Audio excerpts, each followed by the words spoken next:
Layas, huwag mong dungisan ang kasal ko ng baho at kahirapan mo. Ang sigaw na iyon ni Bradley ang bumasag sa puso ni Frederick habang ang suot niyang lumang barong ay hinahamak sa harap ng mga elitista. Hindi nila alam, ang taong tinatawag nilang pulubi ay ang bilyonaryong may-ari ng lahat ng tinatapakan nila. Isang lihim ang mabubunyag, isang sumpa ang matatapos, at isang paghihiganti ang magsisimula sa luha. Sino nga ba ang tunay na hari sa gitna ng mga mapagpanggap? Kahit kailan, hindi ko ituturing na biyena ng isang taong amoy lupa at mukhang basurero pagkapirma ni Naomi sa kasunduan sa kasal. Itatapon ko ang matandang yan sa isang hamak na nursing home sa malayo. Doon siya nababagay. Sa putikan, hindi sa marangyang mundo na malapit nang maging akin. Ang boses ni Bradley ay malamig at puno ng pagkamuhi. Bawat salita ay parang isang matalim na balisong na paulit-ulit na bumaon sa puso ni Frederick Turner. Sa labas ng bahagyang nakabukas na pinto ng marangyang silid sa Manila Hotel, nanigas ang buong katawan ni Frederick. Ang kanyang mga daliri na bahagyang nanginginig dahil sa katandaan at pagod, ay mahigpit na nakakapit sa isang maliit na kahon na balot ng kupas na pilus na pula. Sa loob ng kahong iyon ay ang pinakaiingatang kwintas ng kanyang yumaong asawa.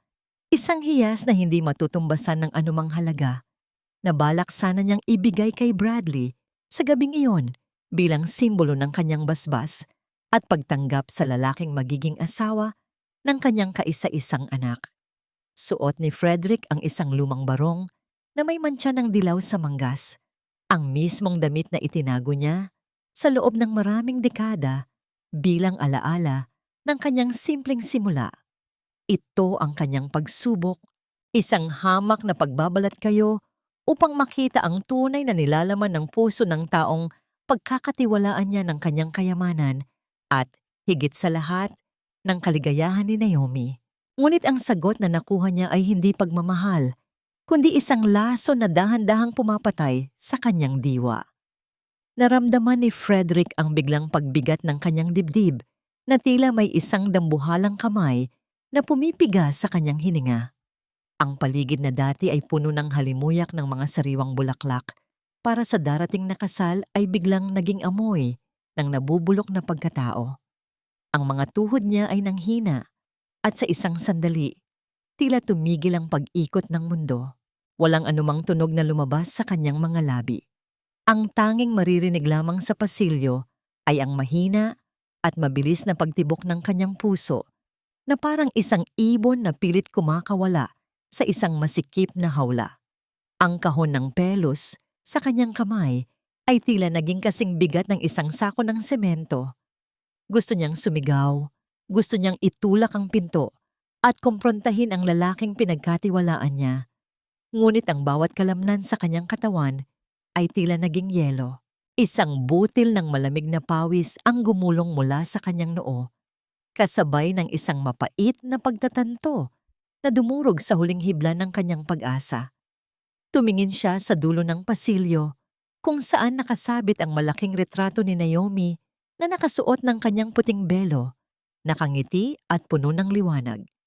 Hindi niya namalayan na ang isang maliit na luhang kanina pa pinipigilan ay tuluyan ng pumatak. Nabasa ang lumang tela ng kanyang barong, nag-iwan ng isang madilim na marka ng pait. Ito ba ang lalaking pinili mong mahalin, Naomi?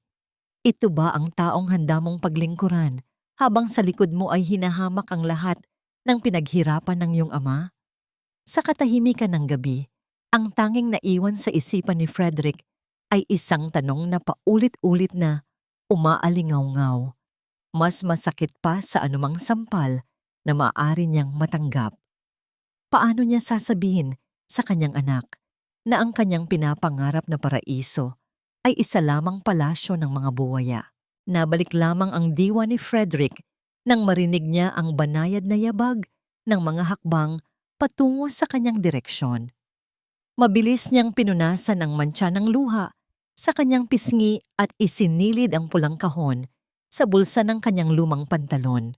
Pinilit niyang iayos ang kanyang tindig, kahit na ang bawat buto sa kanyang katawan ay tila pinapasan ang buong daigdig. Papa, bakit ka po nandyan sa labas ng silid ni Bradley? Kanina pa kita hinahanap. Ang malambing na tinig ni Naomi ay parang isang mainit na sikat ng araw na sumubok na tunawin ang namumuong yelo sa dibdib ni Frederick. Lumapit ang dalaga, lalong nagmukhang anghel sa kanyang suot na simpleng bestido para sa pre-wedding dinner.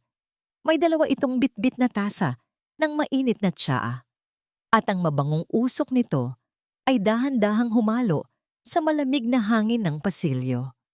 Tumingin si Naomi sa kanyang ama. Ang kanyang mga mata na puno ng pag-aalala ay agad na nakapansin sa pamumutla nito. Ayos ka lang ba, Papa? Parang ang putla mo po yata. Masakit po ba ang dibdib mo? Agad na hinawakan ni Naomi ang kamay ng ama. Ang kanyang maliliit at maiinit na palad ay sumubok na magbigay ng lakas sa malamig na mga daliri ni Frederick. Iniiwas ni Frederick ang kanyang tingin, natatakot na baka makita ng anak ang nagbabadyang unos sa kanyang mga mata. Ayos lang ako, anak. Medyo napagod lang siguro sa biyahe mula sa probinsya. Alam mo naman ang matanda, hindi na sanay sa ingay ng Maynila. Sabi ko naman kasi sa'yo, Papa, huwag ka nang bumiyahe ng mag-isa. Dapat ay nagpahatid ka na lang kay Mang Isko sa kotse. But I'm so happy you're here. Sobrang mahalaga sa akin na nandito ka sa pinakamahalagang araw ng buhay ko. Wika ni Naomi habang isinasandal ang kanyang ulo sa balikat ng ama, isang kilos na nagpabalik sa mga alaala noong bata pa ito at takot sa kulog. Ang yakap na yon, na dati ay nagbibigay ng walang kapantay na kaligayahan kay Frederick, ngayon ay naging isang matalim na paalala ng panganib. Paano niya sasabihin sa anak na ang lalaking pinili nitong makasama habang buhay ay ang parehong tao na nagbabalak na itapon ng kanyang ama na parang isang basahan? Hindi nagtagal, bumukas ang pinto ng silid at iniluwa nito si Doña Elvira. Ang matandang babae ay nakasuot ng makintab na sidang ginto. May mga brilyanteng kumikinang sa kanyang leeg at tainga. Ngunit ang kanyang mukha ay agad na nalukot nang makita si Frederick. Ang kanyang tingin ay bumaba sa lumang tsinelas ng matanda, na tila ba nakakita siya ng isang malaking dumi sa malinis na sahig ng hotel. Oh, nandito pala ang tatay mo, Naomi. Hija, pakiusap naman. Baka pwedeng palitan ninyo ang tsinelas na yan bago dumating ang mga bisita mula sa pamilya ng mga Kastila. Nakakahiya naman kung makikita nila na ang pamilya ng ikakasal ay parang galing lang sa palengke. Ang bawat salita ni Doña Elvira ay parang may kasamang lason. Nakangiti, ngunit may talim. Ma, si Papa po ay galing sa mahabang biyahe.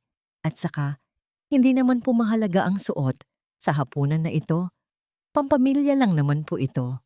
Pagtatanggol ni Naomi, kahit na may bahid ng hiya sa kanyang boses dahil sa reaksyon ng kanyang biyenan. Pampamilya nga, Hija, pero kailangan pa rin nating panatilihin ang antas ng ating pamumuhay. Ang pamilya ng Bradley ko ay kilala sa mataas na lipunan. Ayaw kong mag-isip ang mga tao na pumili ang anak ko ng pamilyang walang pinag-aralan at walang sibilisasyon. Patuloy ni Doña Elvira habang marahang pinapaypayan ang sarili ng mamahaling abaniko na tila ba sinusubukang itaboy ang amoy ng kahirapan na dala ni Frederick. Nakahanda nang sumagot si Naomi, ngunit hinawakan ni Frederick ang kanyang siko, isang banayad na senyas upang manatili itong tahimik.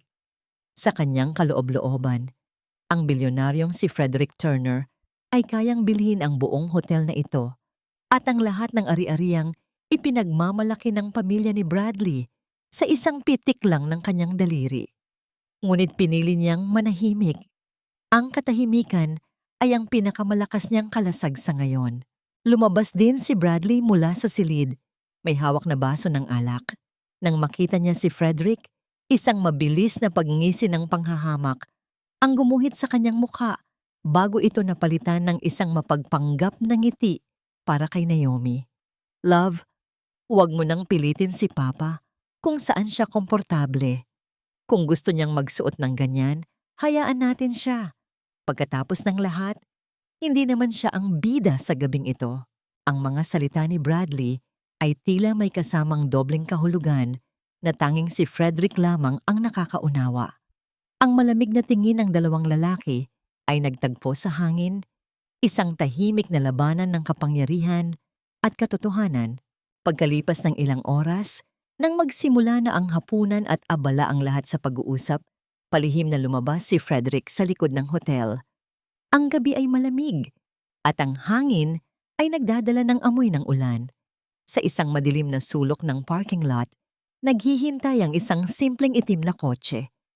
Pagpasok ni Frederick sa loob, ang kanyang tapat na abogado na si Attorney Ramos ay agad na humarap sa kanya. May hawak na isang makapal na folder. Attorney Ramos, nakuha mo ba ang mga dokumentong ipinahanda ko? Ang boses ni Frederick ay wala ng bahid ng isang matandang mahina. Ito ang boses ng isang bilyonaryo na namumuno sa pinakamalaking financial group sa bansa. Opo, Don Frederick, ito po ang lahat ng ulat tungkol sa kumpanya ni Bradley. At tama po ang inyong hinala. Seryosong wika ng abogado habang inaabot ang mga papel. Ang kanyang kumpanya ay bankrupt na.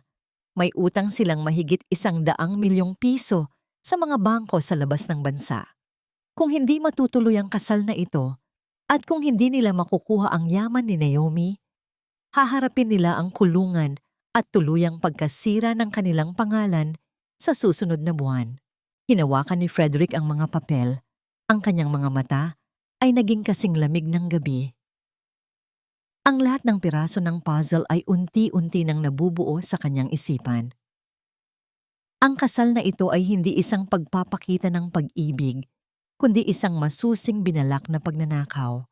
Isang pagnanakaw na gagamit sa puso ng kanyang kaisa-isang anak bilang pain. May isa pa po, Don Frederick. Pagpapatuloy ni Attorney Ramos, ang kanyang tinig ay lalong bumaba. May natuklasan kaming isa pang lihim na account na nakapangalan sa ina ni Bradley. Isang account na nagpapakita ng malalaking transaksyon patungo sa isang pribadong investigador. Mukhang matagal na nilang inaalam kung nasaan ang inyong mga nakatagong ari-arian. Napatitig si Frederick sa madilim na bintana ng kotse. Ang banta ay hindi lamang malapit, kundi mas malalim pa sa kanyang inaasahan. Sinasamantala nila ang kawalan ng alam ni Naomi upang dahan-dahang ubusin ang kanilang pamilya. Nang bumalik si Frederick sa pribadong silid-kainan ng hotel, ang tunog ng tawanan at kalatog ng mga mamahaling kubyertos ay sumalubong sa kanya. Nakaupo si Naomi sa tabi ni Bradley. Ang kanyang mukha ay may bakas ng pilit na ngiti habang nakikinig sa mga kwento ni Doña Elvira tungkol sa kanilang mga paglalakbay sa Europa. Sa dulo ng mahabang lamesa, ang upuang nakalaan para kay Frederick ay nananatiling walang laman, malayo sa sentro ng atensyon, na tila ba isa siyang hindi inaasahang bisita na napadaan lamang. Dahan-dahang lumakad si Frederick patungo sa kanyang upuan. Ang bawat hakbang niya ay sinusundan ng mapanghusgang tingin ni Doña Elvira.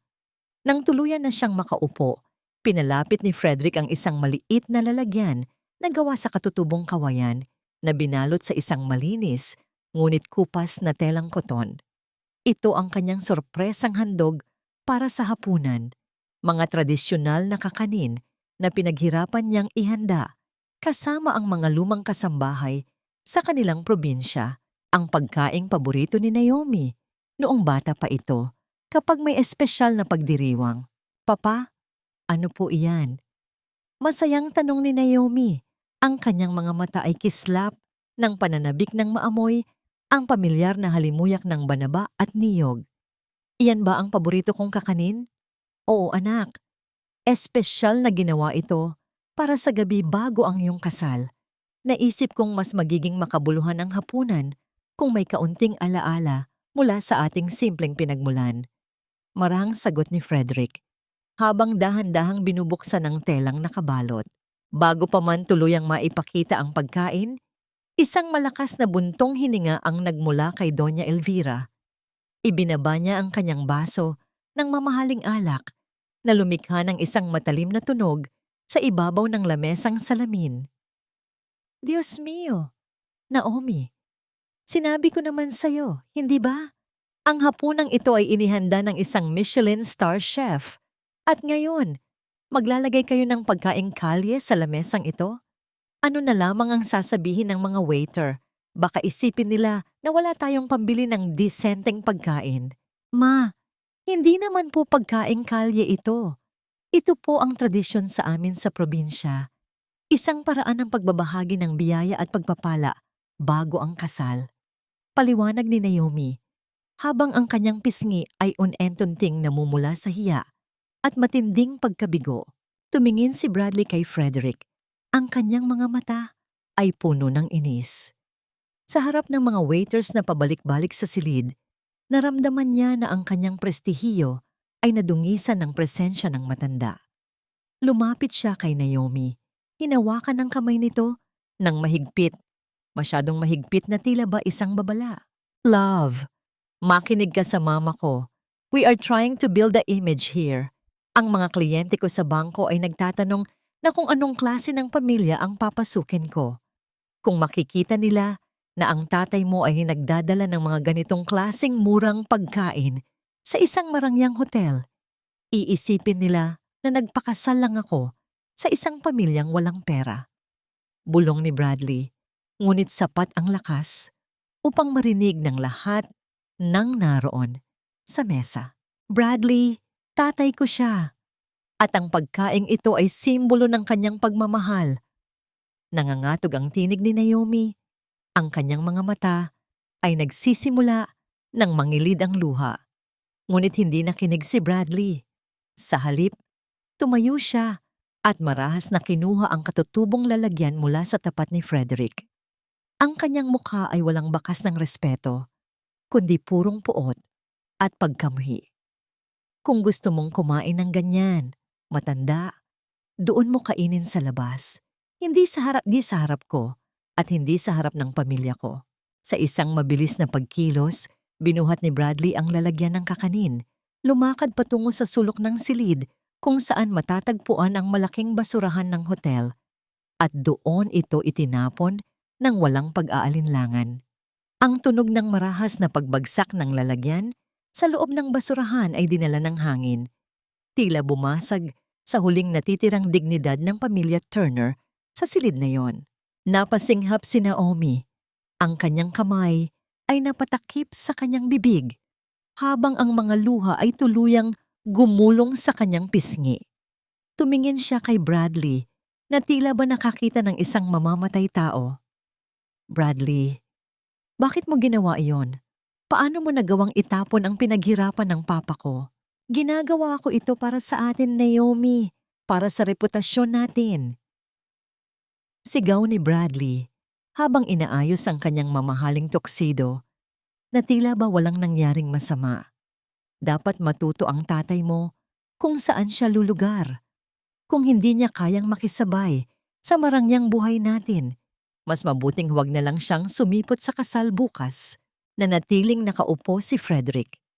Ang kanyang mukha ay walang anumang emosyon, ngunit sa ilalim ng lamesa, ang kanyang mga kamay ay nakakuyom ng napakahigpit hanggang sa mamuti ang kanyang mga kuko. Ang bawat salita, ang bawat kilos ng pang-aapi ay naitala sa kanyang isipan ng buong linaw.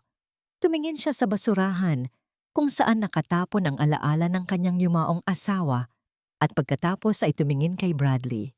Isang malamig na ngiti na hindi napansin ng sinuman ang dahan-dahang gumuhit sa mga labi ng bilyonaryo. Ang oras ng pagtitiis ay malapit nang matapos. Bukas, sa harap ng lahat ng taong pinapahalagahan ni Bradley, ang bawat piraso ng pagkaing itinapon niya ay babalik sa kanya bilang isang sumpa na sisira sa kanyang buhay habang buhay. Sumikat ang araw sa lungsod ng Maynila na may kasamang makapal na ulap, tila nagbabadya ng isang hindi inaasahang ulan. Sa loob ng marangyang bridal suite, ang ingay ng mga sikat na hairstylist at makeup artist ay pumupuno sa silid, ngunit si Naomi ay nakaupo sa harap ng salamin na tila isang estatwa. Ang kanyang puting belo ay dahan-dahang inilalagay sa kanyang buhok, ngunit ang kanyang mga mata ay walang bakas ng kislap na karaniwang nakikita sa isang masayang ikakasal. Ang bawat katok ng orasan sa dingding ay parang isang mabigat na martilyo na nagpapaalala sa kanya ng naganap na kawalan ng respeto kagabi. Pumasok si Doña Elvira sa silid. May hawak na isang baso ng champagne habang pinagmamasdan ang kanyang manugang. Napakaganda mo, Naomi. Sigurado akong mamamangha ang lahat ng mga bisita natin mamaya. Nandoon na ang mga senador, ang mga kasosyo ni Bradley sa bangko, at ang mga kilalang tao sa lipunan. Oo nga pala, mabuti naman at tila natauhan ng tatay mo at hindi pa sumisipot dito. Mas mabuting manatili na lang siya sa hotel room niya kaysa maglakad sa altar na suot ang lumang barong na iyon. Nakakabawas ng class. Hindi sumagot si Naomi. Tumingin lang siya sa kanyang sariling refleksyon sa salamin. Pinipigilan ang pag-agos ng luha na maaaring sumira sa kanyang makeup. Naalala niya ang malungkot na ngiti ng kanyang ama bago ito lumabas ng silid kainan kagabi. Ang sakit ay tila isang laso na dahan-dahang kumakalat sa kanyang dibdib, ngunit pilit niya itong ibinabaon sa ilalim ng kanyang tungkulin bilang isang masunuring anak at magiging asawa. Samantala, sa kabila ng pasilyo, si Bradley ay abala sa pag-aayos ng kanyang mamahaling tuxedo sa harap ng salamin. Walang bakas ng pagsisisi sa kanyang mukha. Para sa kanya, ang araw na ito ay ang simula ng kanyang tunay na kapangyarihan. Ma, bulong niya nang pumasok ang kanyang ina sa kanyang silid. Nakaayos na ba ang lahat? Ang prenuptial agreement ba ay nasa lamesa na para sa pirmahan mamaya sa reception? Oh, Bradley, huwag kang mag-alala. Ang abogado natin ay handa na. Pagkatapos ng kasal na ito, ang lahat ng yaman ng mga Turner ay mapupunta sa pamamahala mo. Hindi na natin kailangang mamuhay sa takot sa mga nagpapautang sa atin. Sagot ni Doña Elvira, may kasamang mapagpanggap at sakim na ngiti habang inaayos ang kwelyo ng kanyang anak. Sa kabilang bahagi naman ng lungsod, sa isang maliit at lumang motel na malayo sa karangyaan ng Manila Hotel, nakatayo si Frederick sa harap ng isang simpleng salamin. Suot niya ang kanyang lumang barong Tagalog na may bahagyang mantsa. Ang kanyang tsinelas ay pudpud na at ang kanyang hitsura ay tila isang matandang magsasaka na naliligaw sa malaking lungsod. Sa likod niya, nakatayo si Mang Isko, ang kanyang tapat na trooper na nakasuot din ng simpleng kasuotan. Don Frederick, kailangan niyo po ba talagang dumaan sa ganitong uri ng pagpapakasakit? Masakit po para sa akin na makita kayong hinahamak ng mga taong walang katuturan. May lungkot na wika ni Mang Isko, ang kanyang mga kamay ay nakakuyom sa gilid. Tumingin si Frederick sa kanyang matapat na kaibigan at marahang ngumiti, isang ngiti na puno ng karunungan at pagtitiis. Isko, ang ginto ay kailangang dumaan sa apoy upang mapatunayan ang kalisayan nito. At ang pag-ibig ni Naomi ay kailangang dumaan sa katotohanan upang mailigtas siya sa isang habang buhay na kulungan. Handa akong maging pinakamababang tao sa kanilang paningin ngayon dahil bukas, ang bawat isa sa kanila ay luluhod sa tapat ng katotohanan. Nang magsimula, nang tumugtog ang kampana ng sinaunang simbahan ng San Agustin, ang mga mamahaling sasakyan ay isa-isang dumating sa tapat ng malaking pintuan. Ang mga bisitang nakasuot ng mga mamahaling gown at Amerikana ay dahan-dahang pumasok sa loob ng katedral na napapaligiran ng bango ng mga sariwang rosas at kandila. Ang altar ay nagniningning sa ginto, naghihintay para sa isang marangyang pag-iisang dibdib. Sa gitna ng karamihan, isang matandang lalaki na may suot na lumang barong at may bitbit na maliit na supot ng plastik ang dahan-dahang pumasok sa pintuan ng simbahan. Ang mga usher na nakasuot ng uniforme ay agad siyang hinarangan. Ang kanilang mga mukha ay puno ng pag-aalinlangan at dumi. Sino po sila, Lolo? Bawal po ang mga pulubi rito ngayon. May kasal po ng mga prominenteng tao. Wika ng isang usher habang hinahawakan ang siko ni Frederick upang ito ay ilabas. Ako ang ama ng ikakasal, marahang sagot ni Frederick, sapat na upang marinig ng nakatayo sa malapit. Nagkatinginan ng mga usher, tila hindi makapaniwala na ang magandang si Naomi ay may amang mukhang galing sa isang liblib na probinsya.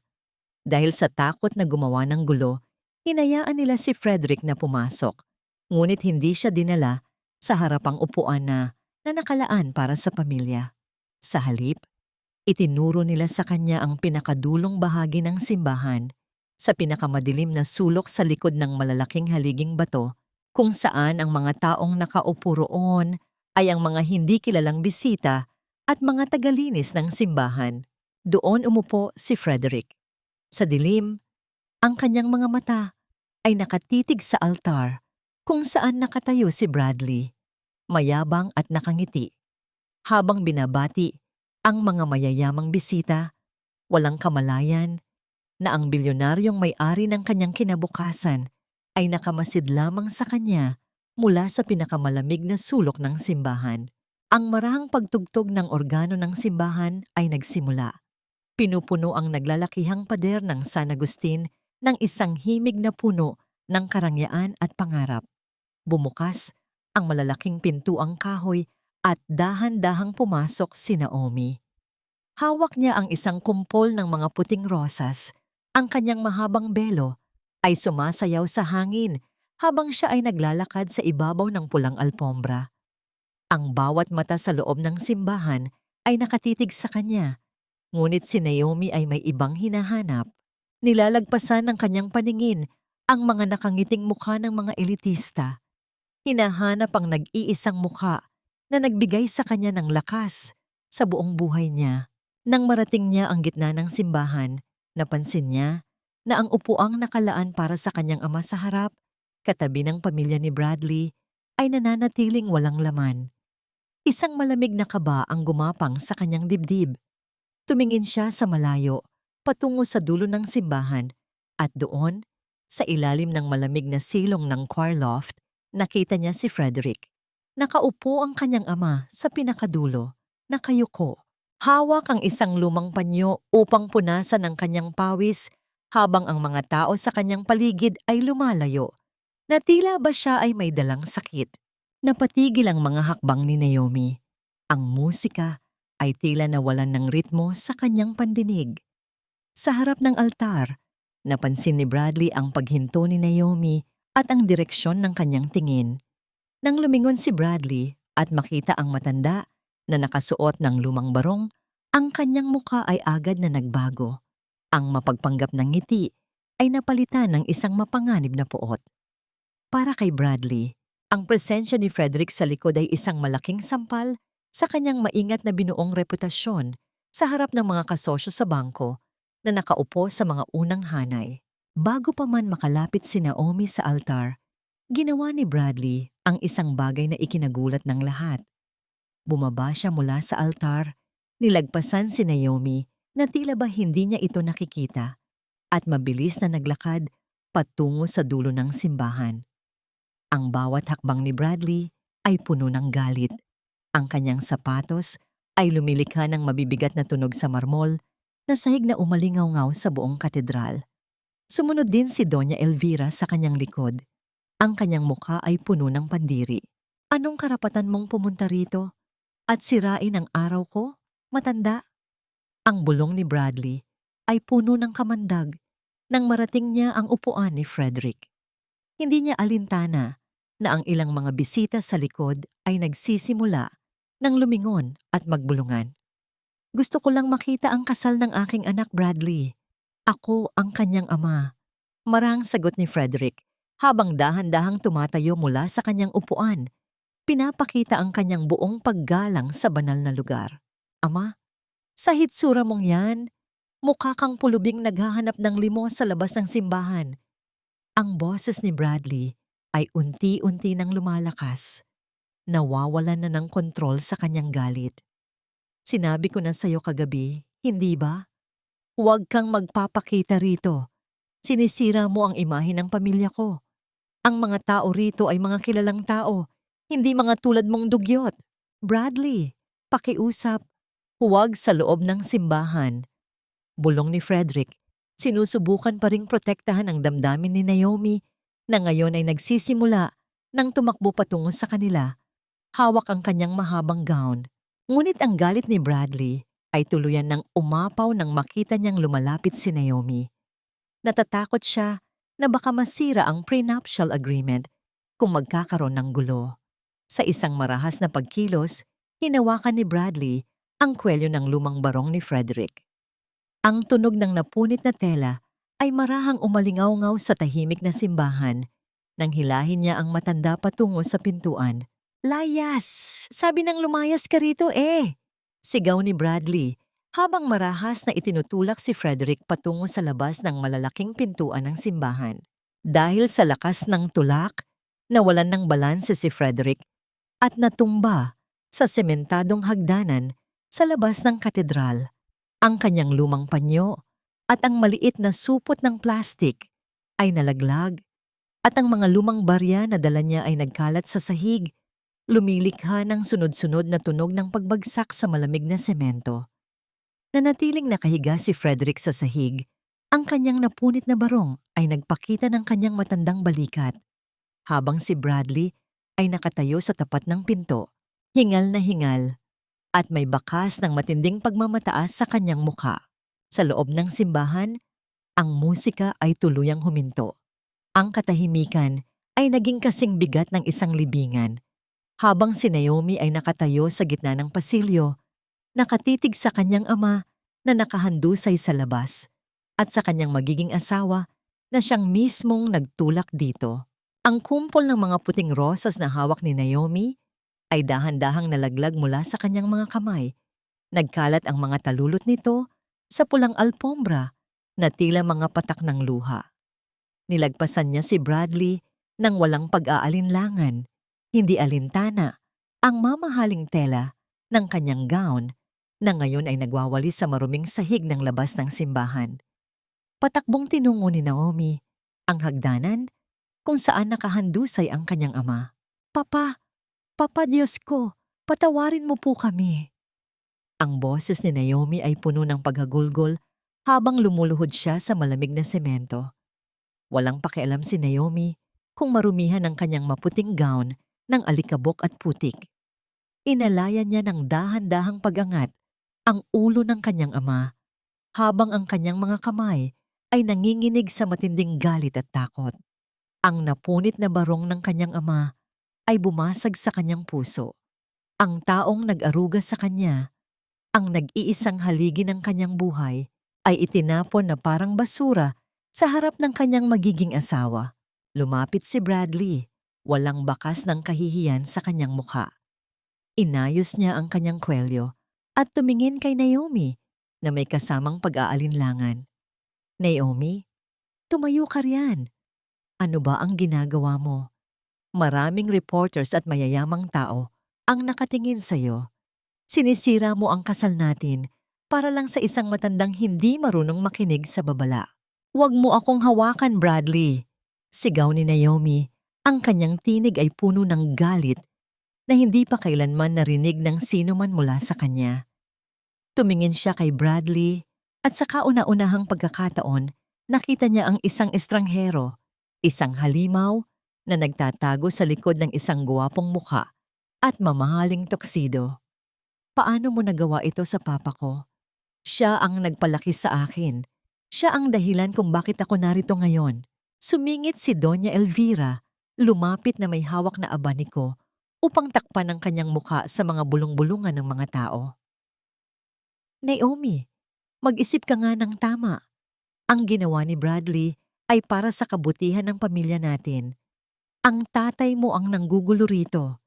Tignan mo ang hitsura niya, nakakahiya. Kung gusto mong ituloy ang kasal na ito, iwanan mo ang matandang yan diyan at pumasok ka na sa loob." Dahan-dahang tumayo si Naomi. Hinawakan niya ang kanyang puting belo, ang simbolo ng kanyang pangarap na maging isang masayang asawa, at marahas itong hinila mula sa kanyang buhok.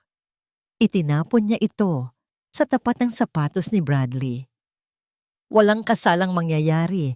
Hindi ako magpapakasal sa isang taong walang puso at walang respeto sa aking ama. Naomi, huwag kang maging tanga. Galit na hinawakan ni Bradley ang siko ni Naomi. Pinipilit itong hilahin pabalik sa loob ng simbahan. Hindi mo pwedeng kansilahin ang kasal na ito. Maraming pera ang nagastos ko rito. Ang pangalan ko, ang reputasyon ng pamilya ko ay nakataya. Bitiwan mo siya, Bradley. Ang boses na yon ay hindi nagmula kay Frederick, kundi sa isang matandang lalaki na nakasuot ng napakarangyang Amerikana, na dahan-dahang bumaba mula sa mga unang hanay ng upuan sa loob ng simbahan.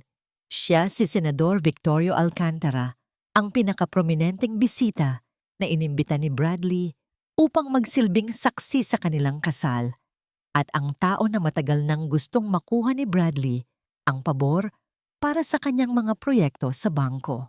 Namilog ang mga mata ni Bradley sa gulat nang makita ang senador.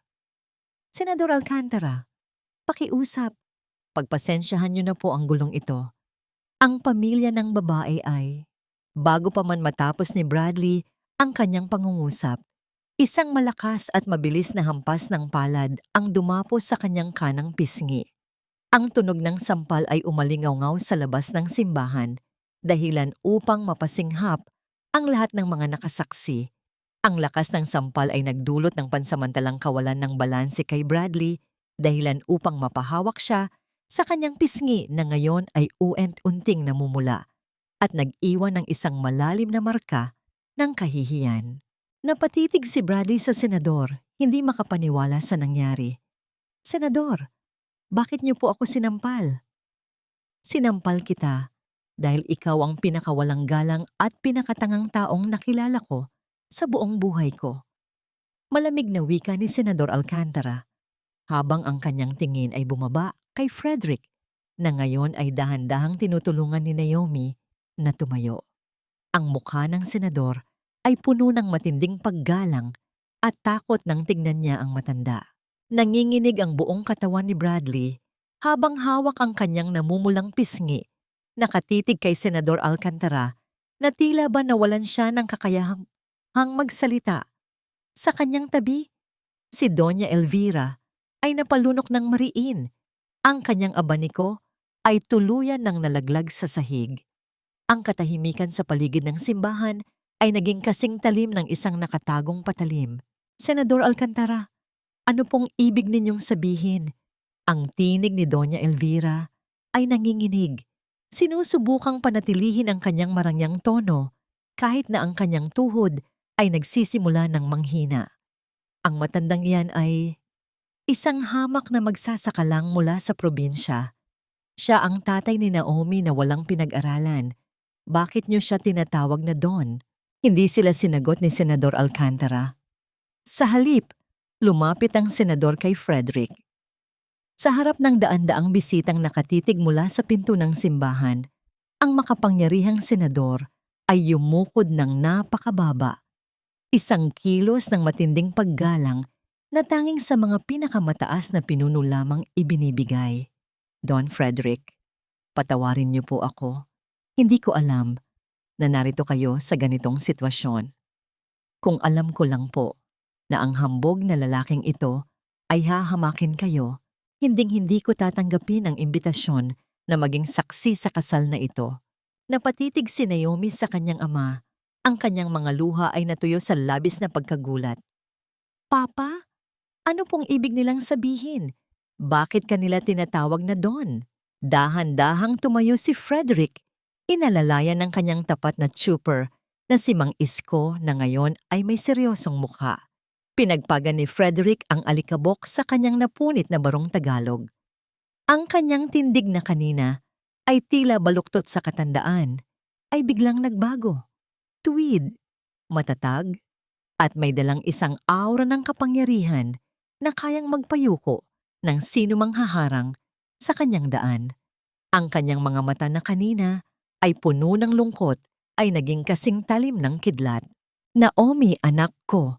Marahang wika ni Frederick, ang kanyang boses ay malalim at puno ng awtoridad. Humingi ako ng tawad sa iyo kung itinago ko ang katotohanan sa loob ng maraming taon.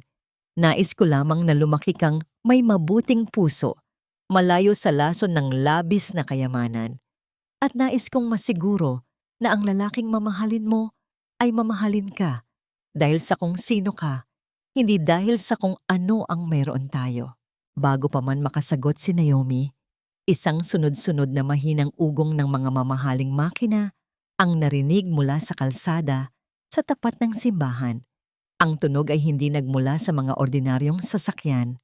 5 naglalakihang itim na sasakyang Mercedes-Benz at Rolls-Royce na may kasamang mga escort na motorsiklo ang dahan-dahang pumarada sa tapat ng hagdanan ng simbahan. Ang mga pulang ilaw ng seguridad ay nagningning, nagbibigay ng isang marangyang liwanag sa madilim na hapon.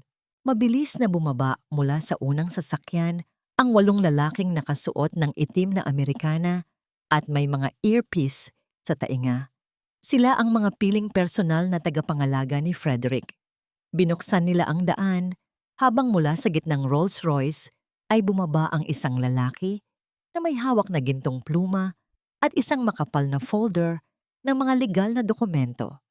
Siya ang vice-presidente ng Turner Financial Group, ang pinakamalaking kumpanya sa bansa na nagmamay-ari ng bangko kung saan may malaking utang si Bradley. Naglakad ang mga opisyal patungo sa hagdanan. Nilagpasan si Bradley na tila ba isa lamang itong hangin at sabay-sabay na yumukod sa harap ni Frederick.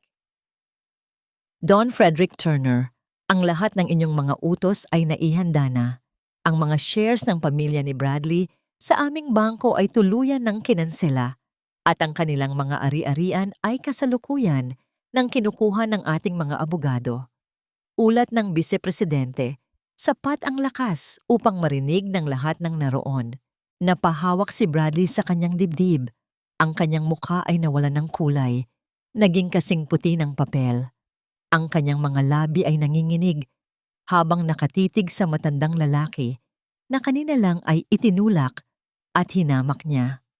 Turner, Frederick Turner, ang bilyonaryong may-ari ng Turner Financial? Hindi maaari ito. Isang kasinungalingan ito. Ang hangin sa labas ng simbahan ay tila naging kasing lamig ng yelo habang si Bradley ay dahan-dahang lumuhod sa sementadong hagdanan. Ang kanyang mayabang na tindig ay tuluyan ng gumuho. Gumapang siya patungo sa kinaroroonan ni Naomi. Sinusubukang hawakan ang maruming dulo ng gown nito habang ang kanyang mga mata ay puno ng takot at desperasyon. Naomi! Naomi, makinig ka sa akin, pakiusap. Ang boses ni Bradley ay nanginginig. Bawat salita ay may kasamang pait ng kanyang nalalapit na pagbagsak. Isang malaking pagkakamali lang ang lahat ng ito. Hindi ko alam na siya ang tatay mo. Kung alam ko lang na siya si Don Frederick Turner, hindi ko gagawin iyon. Stress lang ako sa kasal natin, love. Alam mo kung gaano kita kamahal, hindi ba? Ginagawa ko lang naman ang lahat para protektahan ang araw na ito para sa ating dalawa. Napailing si Naomi habang dahan-dahang umaatras, lumalayo sa hawak ni Bradley na tila ba ito ay isang may lason na ahas. Ang bawat salita ng lalaki ay lalong nagpapakita ng dumi sa loob ng kanyang puso. Protektahan ako? Bradley, itinulak mo ang papa ko. Hinamak mo siya dahil lang sa akala mo ay mahirap siya. Kung hindi siya bilyonaryo, kung ordinaryong matanda lang siya, ibig bang sabihin ay may karapatan ka ng tratuhin siya na parang hayop? Sumingit si Doña Elvira, lumuhod din sa tabi ng kanyang anak. Ang kanyang mukha ay puno ng pekeng luha at pagmamakaawa. Naomi, Hija, pamilya na tayo. Ang pamilya ay nagpapatawad, hindi ba? Don Frederick, pakiusap. Maawa kayo sa amin. Isang misunderstanding lang ang lahat ng ito. Ang aking Bradley ay mabuting bata. Medyo nag-alala lang siya sa sasabihin ng mga tao. Huwag niyo naman po kaming sirain ng ganito. Tumingin si Frederick sa mag-inang nakaluhod sa kanyang tapat. Ang kanyang mukha ay walang bakas ng awa, kundi purong puot na may kasamang malalim na kapayapaan ng isang taong nakamit ang hustisya. Respeto, Elvira. Iyan ang tanging hiningi ko mula sa inyo. Ngunit ang ibinigay ninyo ay panghahamak at kasakiman. Akala ninyo ba ay hindi ko alam ang tunay ninyong pakay? Itinaas ni Frederick ang kanyang kanang kamay at agad na lumapit ang kanyang vice-presidente. Dala ang isang tablet na nakakonekta sa malalaking screen sa loob ng simbahan. Ang mga screen na nakalaan sana para sa pagpapakita ng mga retrato ng pag-iibigan ni Naomi at Bradley. Sa isang pindot, ang mga screen ay nagbago. Hindi mukha ng masayang magkasintahan ang lumabas, kundi mga dokumento ng bangko at mga pribadong larawan. Ano yan? Ang bulong ng mga bisita ay nagsimulang lumakas. Habang tinitignan ang mga screen, ipinakita sa screen ang mga detalyadong transaksyon kung paano dahan-dahang ninanakawan ni Bradley ang kumpanya ng kanyang mga kasosyo. Kasabay ng mga larawan niya, kasama ang isang ibang babae sa isang mamahaling resort. Mga larawang kinuha noong nakaraang linggo lamang, habang sinasabi niya kay Naomi na abala siya sa pag-aayos ng kanilang kasal. Nakasulat din doon ang kanyang mga mensahe sa babaeng yon, kung saan ipinagmamayabang niya na gagamitin lang niya si Naomi upang makuha ang yaman ng pamilya nito, at pagkatapos ay iiwan din ito. Hindi totoo yan. Isang paninira lang yan, sigaw ni Bradley habang sinusubukang tumayo upang harangan ang screen. Ngunit agad siyang hinawakan ng dalawang malalaking bodyguard ni Frederick. Napatitig si Naomi sa screen. Ang kanyang puso ay tuluyan ng nadurog. Hindi dahil sa nawala ang kanyang pag-ibig, kundi dahil sa matinding katotohanan na ang lalaking hinalikan niya at pinagkatiwalaan ay isang demonyong walang katulad.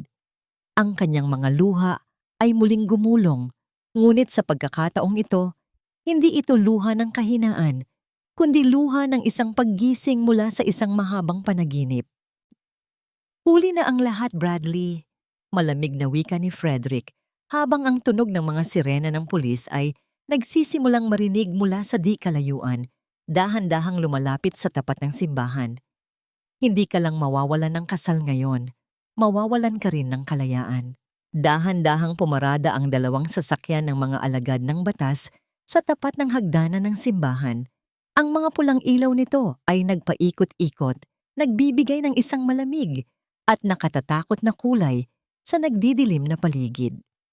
Bumaba ang tatlong opisyal na may hawak na warrant of arrest. Ang kanilang mga mukha ay seryoso habang tinatahak ang daan patungo kay Bradley. Bradley Montenegro, ikaw ay inaresto sa ilalim ng kasong estafa, malakihang pagnanakaw ng pondo at pandaraya. Malakas na deklarasyon ng pinunong opisyal habang inilalabas ang mga bakal na posas. Hindi! Sandali! May pagkakamali rito. Ang sigaw ni Bradley ay puno ng kabaliwan. Sinubukan niyang umiwas, ngunit ang mga matitigas na kamay ng mga bodyguard ni Frederick ay mabilis siyang ipinasakamay sa mga pulis. Ang kanyang mamahaling tuksido ay dahan-dahang nagusot habang ang kanyang mga kamay ay ikinukulong sa malamig na bakal. Naomi, pakiusap. Kausapin mo ang tatay mo. Sabihin mo sa kanyang iurong ang kaso. Magpapakasal pa tayo, hindi ba? Mahal kita, Naomi. Pakiusap. Huwag mo akong iwan ng ganito. Tumingin si Doña Elvira sa kanyang anak, na ngayon ay hinihila na ng mga pulis, at pagkatapos ay kay Frederick. Ang kanyang dating mayabang na mukha ay napalitan ng isang maputlang maskara ng kawalan ng pag-asa. Don Frederick, pakiusap. Maawa kayo sa amin. Gagawin namin ang lahat. Ibabalik namin ang lahat ng pera. Huwag lang ang kulungan. Masisira ang buhay ng anak ko. Nanatiling tahimik si Frederick. Ang kanyang kamay ay marahang nakalagay sa balikat ni Naomi bilang suporta. Ang kanyang katahimikan ay ang pinakamalakas na hatol sa gabing iyon. Tumingin si Naomi kay Bradley, ang lalaking akala niya ay kanyang makakasama sa pagbuo ng isang pangarap. Tumingin siya sa kanyang sariling kamay, kung saan nakasuot ang isang gintong singsing na may kumikinang na brilyante. Isang singsing na ngayon ay naging kasing lamig ng isang kadena ng pagkakaalipin. Dahan-dahan niyang hinila ang singsing mula sa kanyang daliri. Ang bawat sentimetro ng pag-usad ng metal sa kanyang balat ay tila nagpapalaya sa kanyang kaluluwa mula sa isang malalim na gabi ng kasinungalingan. Inabot ni Naomi ang singsing sa tapat ng mukha ni Bradley. Ito ang singsing na ibinigay mo sa akin, Bradley. Akala ko, ito ay simbolo ng iyong katapatan. Ngunit ngayon, alam ko na ito ay isa lamang pain upang makuha mo ang yaman ng aking ama. Naomi, no. Please, don't do this. Ang pagmamakaawa ni Bradley ay nauwi sa pag-iyak ng isang talunan. Hindi nakinig si Naomi. Sa harap ng lahat ng mga bisita, binitawan niya ang singsing. Ang gintong metal ay dahan-dahang nalaglag, lumikha ng isang mahinang tunog nang tumama ito sa sementadong hagdanan bago tuluyang gumulong patungo sa basang putikan sa ilalim ng hagdan. Ang singsing na simbolo ng karangyaan ay tuluyan ng natabunan ng dumi ng lupa. Kasunod nito, dahan-dahang hinubad ni Naomi ang kanyang mamahaling sapatos na may mataas na takong. Ang kanyang mga paa ay direktang sumalat sa malamig at basang semento ng hagdanan ng simbahan. Ang kanyang puting gown, na ngayon ay may mga mantsa ng putik sa dulo, ay hinila niya ng bahagya upang mas madali siyang makalakad. Humarap si Naomi kay Frederick. Ang kanyang mga mata ay puno ng pagmamahal at matinding pagsisisi. Papa, iuwi mo na po ako. Ayaw ko na rito. Ngumiti si Frederick, ang pinakamainit na ngiti na nakalaan lamang para sa kanyang anak. Inabot niya ang kanyang kamay at mahigpit itong hinawakan ni Naomi. Sabay silang lumakad pababaan ng hagdanan ng simbahan. Nakayapak si Naomi, ngunit may dalang isang bagong uri ng dangal na hindi kailanman mabibili ng pera. Sa kanilang likod, ang mga sigaw ng desperasyon ni Bradley at ang pag-iyak ni Doña Elvira ay dahan-dahang nilamon ng tunog ng bumubuhos na ulan, habang ang mag-ama ay dahan-dahang sumasakay sa naghihintay na itim na sasakyan patungo sa simula ng kanilang paghilom. Ang biyahe pauwi sa mansyon ng mga Turner ay binalot ng isang malalim na katahimikan. Sa loob ng malawak at mamahaling sasakyan, nakasandal si Naomi sa balikat ng kanyang ama habang pinagmamasdan ang mga patak ng ulan na gumugulong sa salamin ng bintana.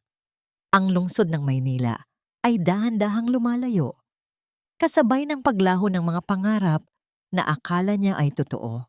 Hinahaplos ni Frederick ang buhok ng kanyang anak. Ang kanyang mga kamay, na dati ay nagtatrabaho sa putikan, ngayon ay puno ng init ng pagmamahal. Nandito na si Papa, Naomi.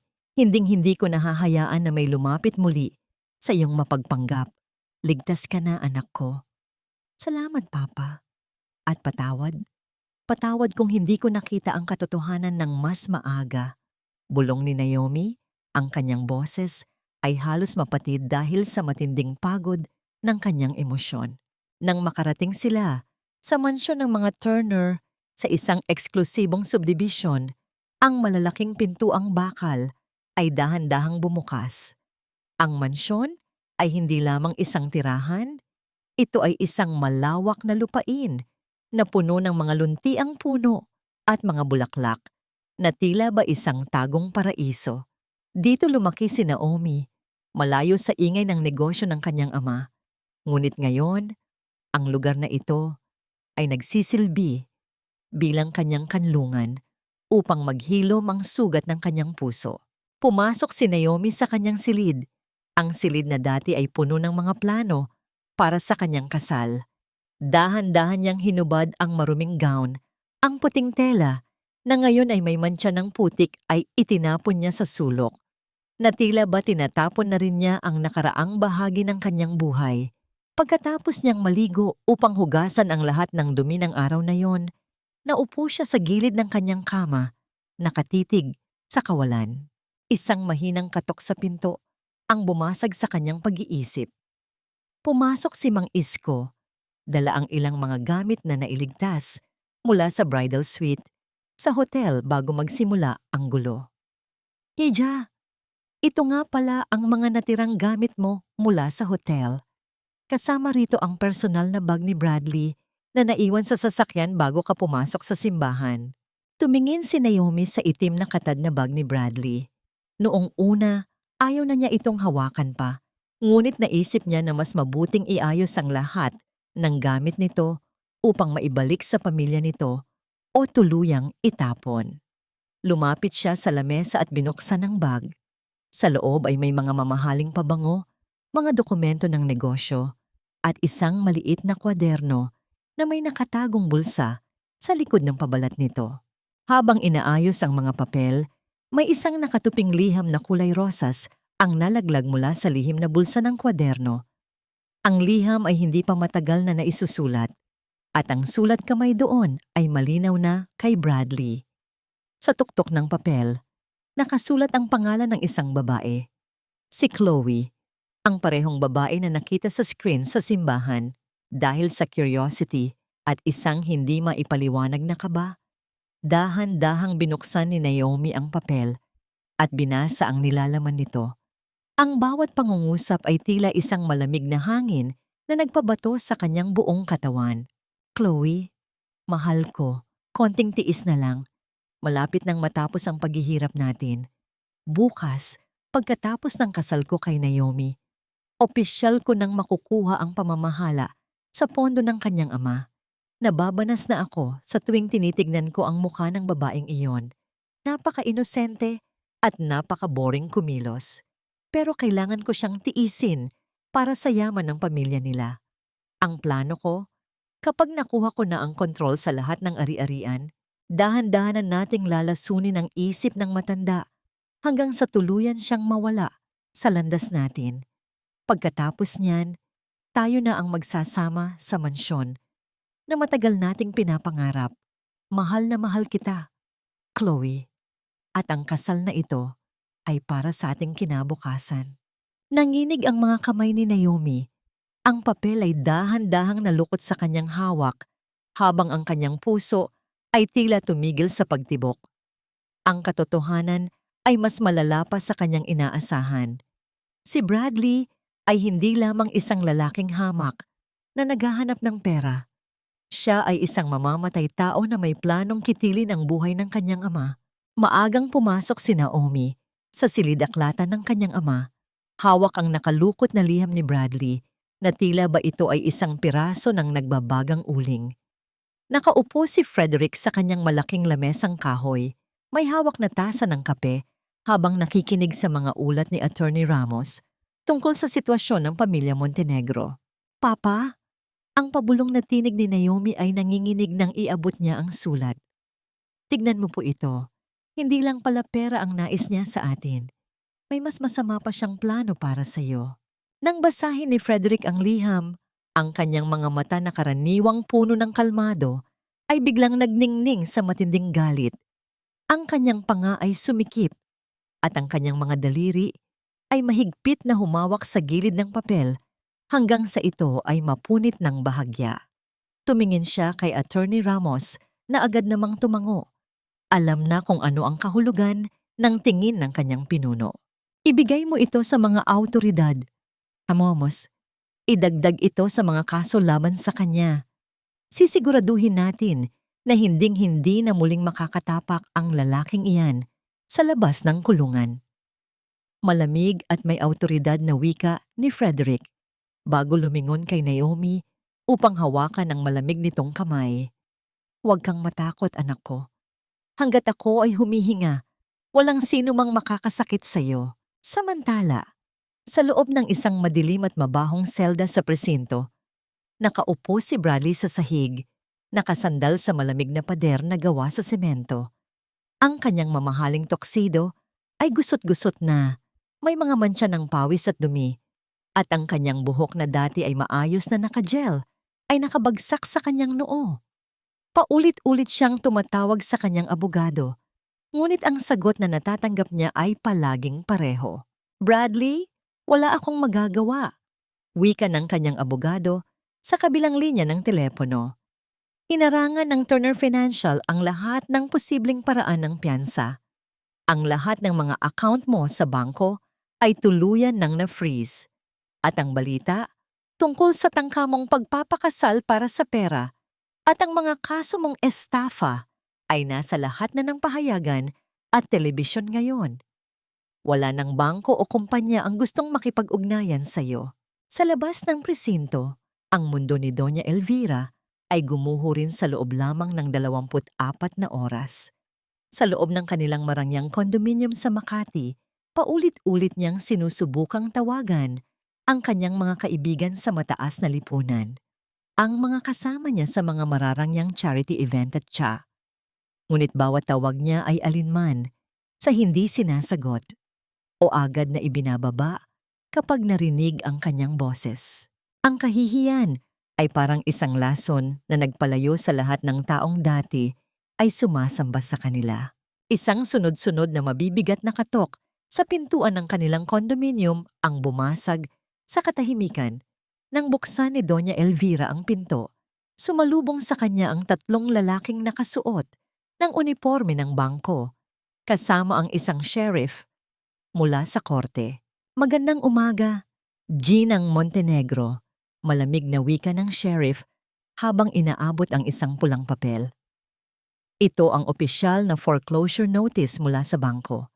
Dahil ginamit ni Bradley ang kondominium na ito bilang collateral para sa kanyang mga utang na ngayon ay hindi na nabayaran, kailangan niyo pong lisanin ang lugar na ito sa loob ng 2 oras. Ano? Hindi maaari ito. Ito ang bahay ko. Saan ako pupunta? Ang sigaw ni Doña Elvira ay puno ng desperasyon, ngunit ang kanyang mga luha ay hindi na nagkaroon ng anumang epekto sa mga taong nagpapatupad ng batas. Pagkalipas ng 2 oras, si Doña Elvira ay nakatayo sa gilid ng kalsada sa ilalim ng nagbabadyang ulan, kasama ang 3 malalaking maleta na naglalaman ng kanyang mga natitirang mamahaling damit. Ang malaking bakal na padlock na inilagay ng sheriff sa pinto ng kanyang dating tahanan ay nagniningning sa dilim, isang simbolo na ang kanilang marangyang buhay ay tuluyan ng natapos. Iniwan silang mag-ina sa pinakamababang antas ng lipunan na dati ay labis nilang hinahamak sa pamamagitan ng pagbebenta ng kanyang huling mamahaling singsing na itinago sa kanyang bulsa na gawa ni Doña Elvira na makalikom ng sapat na halaga para sa pansamantalang piyansa ni Bradley habang hinihintay ang formal na paglilitis ng kanyang mga kaso sa susunod na linggo. Nang lumabas si Bradley sa presinto, wala na ang kanyang kayabangan. Ang kanyang balat ay madungis, ang kanyang mga mata ay nanlilisik sa puyat at gutom, at ang kanyang isipan ay puno ng isang desperadong plano. Kailangan ko siyang makita, bulong ni Bradley sa sarili habang naglalakad sa gilid ng kalsada. Si Naomi ay mahina ang puso. Kung makikita niya akong lumuluha at nagmamakaawa, tiyak na mapapatawad niya ako. Pipilitin niyang iurong ng tatay niya ang mga kaso laban sa akin. Ngunit sa likod ng kanyang mga luha, may nakatagong masamang balak si Bradley. Kung hindi niya makuha ang awa ni Naomi sa pamamagitan ng mabuting paraan, handa siyang gamitin ang huling baraha, ang pananakit o pagbabanta upang makuha ang kanyang kalayaan. Naglakad siya patungo sa eksklusibong subdivision kung saan matatagpuan ang mansyon ng mga Turner. Dahil wala na siyang pera para sa tagib na mamamo, nilakad niya ang huling 2 kilometro sa ilalim ng init ng araw. Ang kanyang sapatos na dati ay nagniningning ngayon ay puno ng alikabok at sira na ang swelas.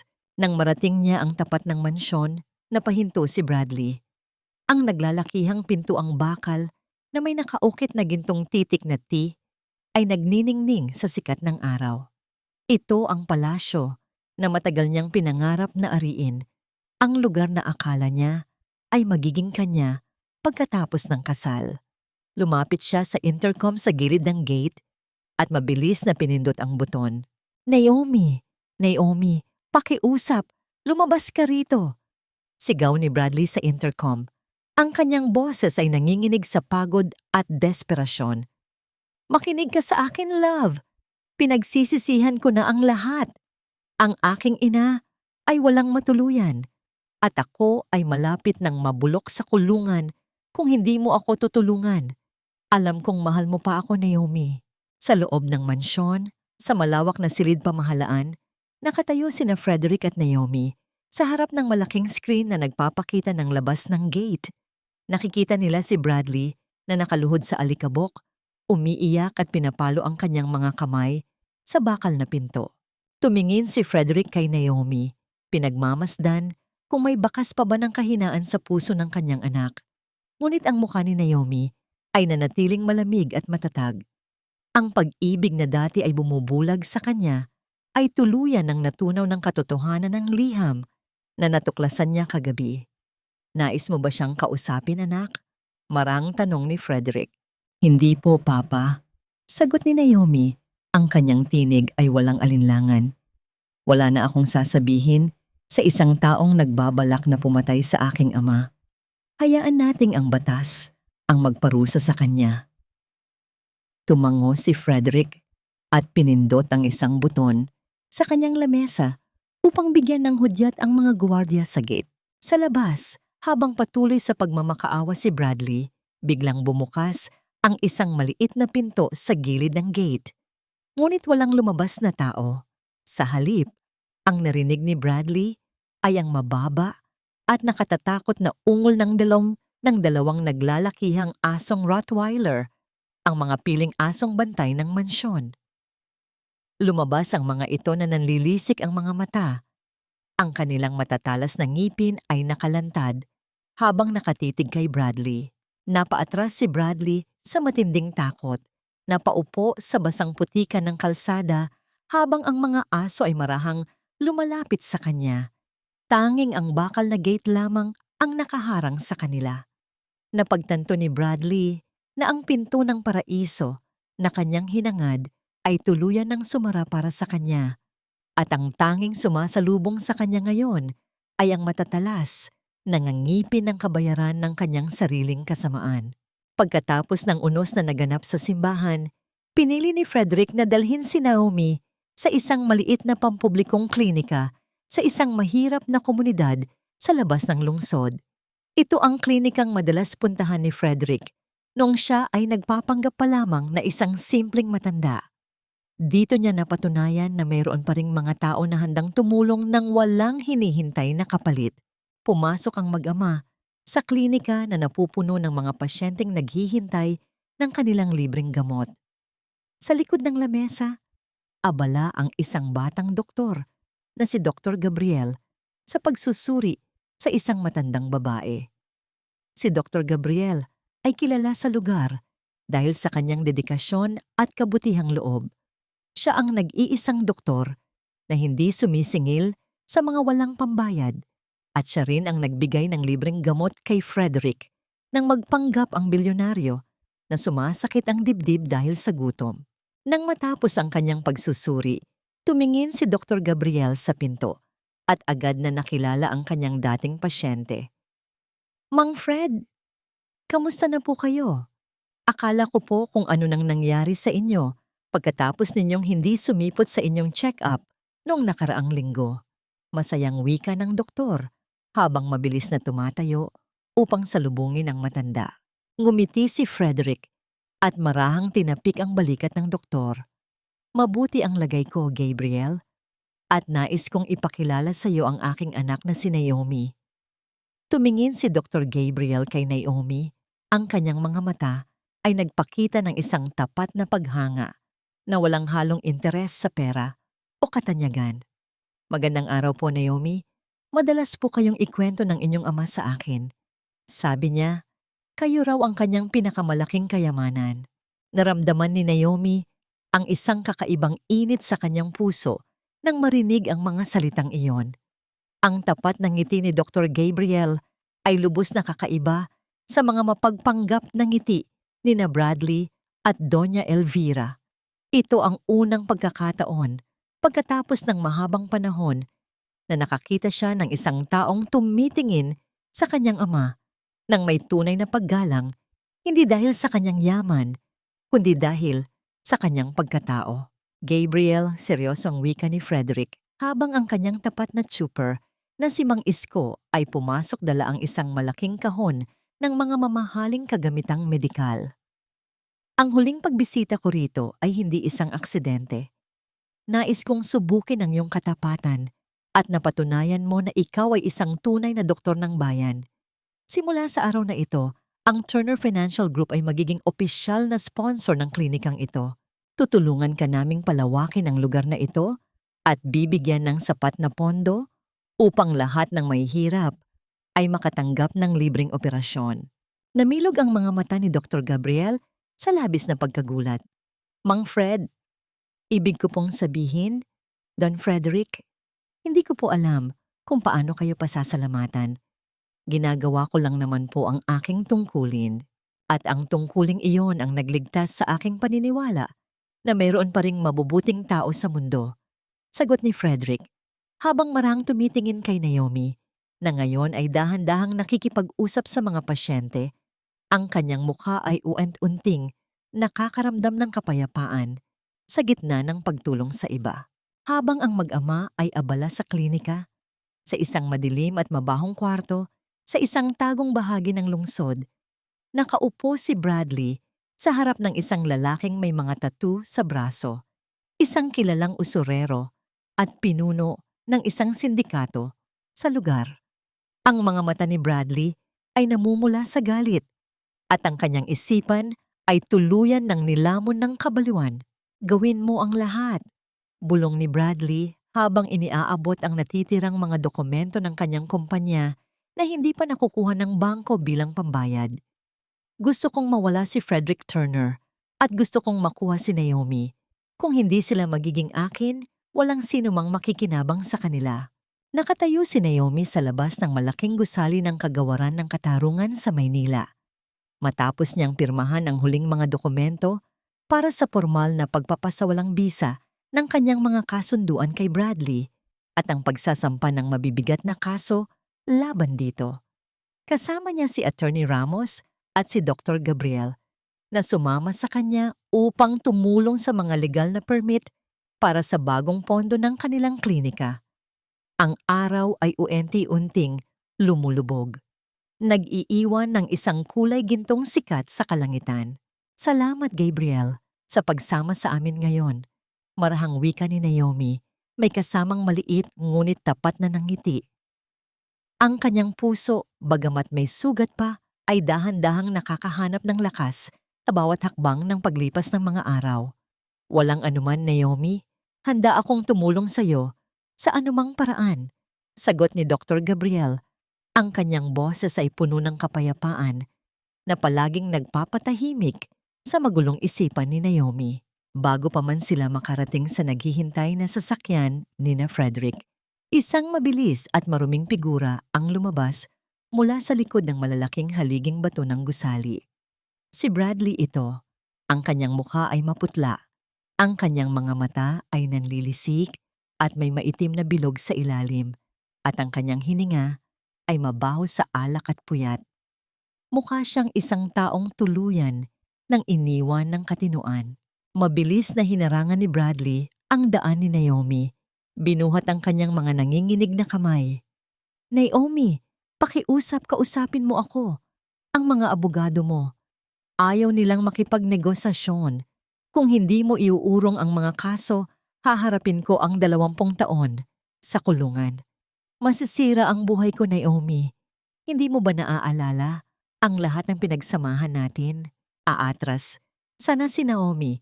Ngunit mabilis na humakbang si Dr. Gabriel upang harangan si Bradley. Inilalagay ang kanyang sarili sa pagitan ng dalawa bilang proteksyon. Umalis ka rito, Montenegro. Wala nang karapatan ng tulad mo na lumapit sa kanya. Sino ka ba? Isang hamak na doktor ng mahihirap. Huwag kang makialam sa amin. Sigaw ni Bradley. Ang kanyang boses ay umalingaw-ngaw sa malawak na patio ng gusali. Dahilan upang lumingon ang ilang mga opisyal at gwardiya sa paligid. Tumingin si Naomi kay Bradley mula sa likod ni Dr. Gabriel.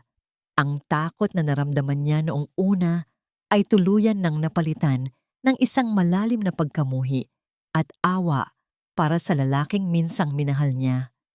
Huli na ang lahat, Bradley. Ang pag-ibig ko sa iyo ay namatay na noong araw na itinulak mo ang aking ama sa putikan. At ang lahat ng kaso laban sa iyo ay magpapatuloy hanggang sa mabayaran mo ang bawat piraso ng kasinungalingan mo. Nang marinig ang mga salitang iyon mula kay Naomi, ang mukha ni Bradley ay nagbago. Ang kanyang desperasyon ay tuluyan ng napalitan ng isang mapanganib at baliw na galit. Isang nakatatakot na ngiti ang gumuhit sa kanyang mga labi habang dahan-dahan niyang inilalagay ang kanyang kamay sa bulsa ng kanyang maruming jacket. Ah, ganyan pala ang gusto mo, Naomi. Bulong ni Bradley, ang kanyang tinig ay naging kasing lamig ng sementong kalsada. Akala ninyo ba ay hahayaan ko na lang na mabulok ako sa kulungan habang kayo ay masayang namumuhay sa mansyon na yon? Kung mawawala ang lahat sa akin, sisiguraduhin kong mawawalan din kayo. Sabihin mo sa bilyonaryo mong tatay, hindi matatapos ang buhay ko nang hindi ko kasamang pinapabagsak ang sa kanya. Babayaran niya ng dugo ang bawat sentimo na kinuha niya sa pangarap ko. Bago pa man tuluyang makalapit ang mga tumatakbong gwardiya upang hawakan siya, mabilis na tumakbo si Bradley patungo sa madilim na eskinita sa gilid ng gusali. Iniwan ang kanyang nakatatakot na banta na umalingaw-ngaw sa tahimik na gabi. Isang banta na nagdala ng bagong panganib sa pamilya Turner. Ang banta ni Bradley ay hindi binaliwala ni Frederick. Sa ilalim ng kanyang matalas na pamumuno, ang buong puwersa ng seguridad ng mga Turner, kasama ang mga piling ahente ng pulisya, ay dahan-dahang naglatag ng isang tahimik na patibong para sa desperadong lalaki. Hindi natatakot si Frederick para sa kanyang sariling buhay, ngunit ang bawat banta sa kanyang anak na si Naomi ay sapat na upang gisingin ang isang natutulog na dambuhala sa kanyang kaloob-looban. Hindi nagtagal, bago pa man maisagawa ni Bradley ang kanyang masamang plano na pasukin ang mansyon, siya ay na-corner ng mga awtoridad sa isang abandonadong bodega sa pantalan ng Maynila. Doon, kasama ang kanyang mga huling kasosyo sa ilalim ng lupa, si Bradley ay tuluyan ng nadakip ng walang laban. Ang kanyang tangka na saktan ng pamilya Turner ay natapos sa isang mabilis at malamig na paghuli.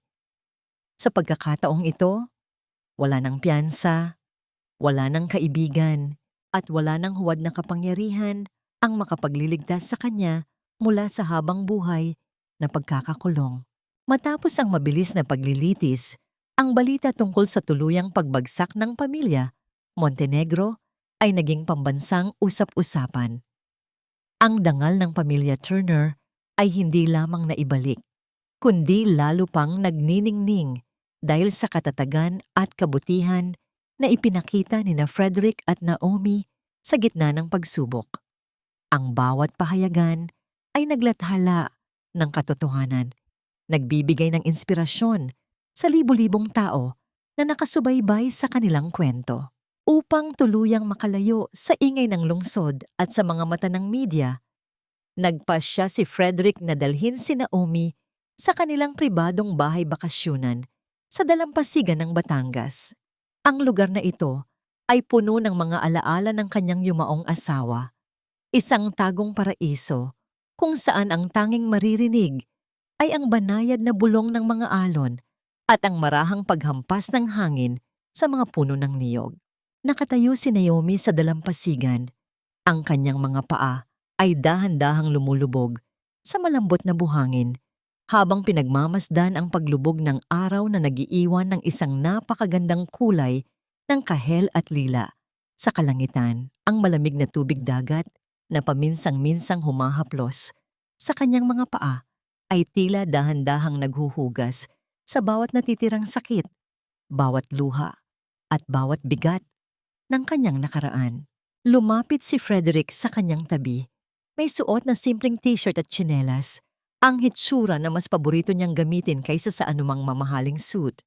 Tumingin siya sa kanyang anak. Ang kanyang mga mata ay nagniningning sa labis na pagmamahal at kapayapaan. "Papa," bulong ni Naomi habang dahan-dahang isinasandal ang kanyang ulo sa balikat ng kanyang ama.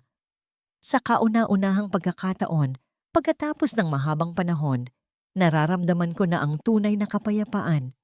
Ang yaman po pala natin ay hindi kailanman magiging sapat kung wala ang tunay na pagmamahal at katapatan. Inyakap ni Frederick ang kanyang bisig sa balikat ni Naomi. Pinoprotektahan ito mula sa malamig na hangin ng gabi. Ang tunay na kayamanan, Naomi, ay ang katotohanan na nandito tayong dalawa, ligtas, at may bagong bukas na naghihintay. Ang bawat sugat ay nag-iiwan ng piklat. Ngunit ang piklat na yon ang patunay na ikaw ay mas malakas kaysa sa anumang bagyo na sumubok na magpabagsak sa'yo. Sa gitna ng dahan-dahang pagdidilim ng gabi at ang marahang awit ng dagat, nagyakap ang mag-ama sa dalampasigan, isang yakap ng pagtatapos ng isang masakit na kabanata at ang pagsisimula ng isang bagong buhay na puno ng liwanag, pag-asa at tunay na paghilom. Lumipas ang 3 taon. Ang maliit na pampublikong klinika sa labas ng Maynila ay naging isang malaki at modernong paggamutan para sa mahihirap na ngayon ay kilala bilang Turner Medical Foundation. Sa isang tahimik na sulok ng hardin ng ospital, nakaupo si Naomi sa isang puting silyang kahoy, pinagmamasdan ng mga batang pasyente na masayang nagtatakbuhan sa ilalim ng banayad na sikat ng araw. Ang kanyang mukha ay hindi na nababalutan ng mga mamahaling pampaganda tulad noon, ngunit siya ay nagniningning sa isang kakaiba at purong ganda. Ang ganda ng isang babaeng nakatagpo ng tunay na kapayapaan sa kanyang sarili at sa kanyang kapaligiran. Pinatawad na ba niya si Bradley at ang mga taong nanakit sa kanya? Sa mahabang panahon ng paghilom, natutunan ni Naomi na ang pagpapatawad ay hindi nangangahulugang pagbubukas muli ng pinto para sa mga taong sumira sa iyong tiwala o ang pagkalimot sa maya aral ng nakaraan. Ang pagpapatawad para sa kanya ay ang pagpuksa sa puot na unti-unting lumalason sa kanyang kaluluwa. Nang mabalitaan niyang tinatapos ni Bradley ang kanyang mga araw sa loob ng malamig at madilim na selda nang walang dumadalaw, at ang ina nitong si Doña Elvira ay nag-iisa na lamang sa isang pampublikong pasilidad para sa mga walang tirahan, walang naramdamang tuwa o pagdiriwang si Naomi. Tanging isang tahimik na awa ang namayani sa kanyang dibdib. Pinatawad na niya ang nakaraan upang ang kanyang mga kamay ay maging malaya sa pagyakap sa bagong bukas. Lumapit si Dr. Gabriel mula sa pasilyo. May dalang 2 tasa ng mainit na chamomile tea at dahan-dahang umupo sa tabi ni Naomi. Inabot ng doktor ang 1 tasa sa kanya at sa isang maikling sandali, marahang nagdampi ang kanilang mga daliri. Isang tahimik ngunit nakakapasong init ang dumaloy sa puso ni Naomi. Walang mga matatamis na salitang binibitawan na puno ng kasinungalingan. Walang mga magagarang singsing na nagsisilbing kadena, kundi isang tapat na presensya. Sa bawat pag-aalaga ni Gabriel, sa bawat pagsuporta nito sa kanyang mga pangarap, naramdaman ni Naomi na siya ay tunay na inirerespeto, pinoprotektahan, at kailangan sa pinakaligtas at pinakadalisay na paraan. Mula sa balkonahe ng gusali, nakatayo si Frederick Turner, tahimik na pinagmamasdan ng kanyang anak at ang mabuting doktor. Suot pa rin ng bilyonaryo ang isang simpleng barong, isang paalala ng kanyang mga simula. Napangiti ang matanda, ang kanyang mga mata ay kumikislap sa matinding kagalakan. Alam niya na ang kanyang pinakamalaking pamana sa mundong ito ay hindi ang kanyang imperyo ng pananalapi, kundi ang katatagan, kabutihan, at dangal ng kanyang kaisa-isang anak. Ang kwentong ito ay nag-iiwan ng isang walang kupas na aral na uukit sa puso ng bawat nakikinig. Ang tunay na halaga ng isang tao ay hindi kailanman masusukat sa tatak ng kanyang kasuotan, sa dami ng pera sa kanyang bangko o sa taas ng kanyang posisyon sa lipunan, kundi sa kung paano niya tinatrato ang mga taong walang maibabalik na pabor sa kanya. Ang isang pamilya at pag-ibig na itinatag sa pundasyon ng kasinungalingan, pansariling interes, at panghahamak sa kapwa ay nakatakdang gumuho na parang kastilyong buhangin. Ngunit ang pusong dumaan sa sakit, natutong tumanggap ng katotohanan at piniling bumangon ng may dignidad, ay tiyak na aakayin ng tadhana patungo sa isang buhay na puno ng tunay at walang hanggang kaligayahan.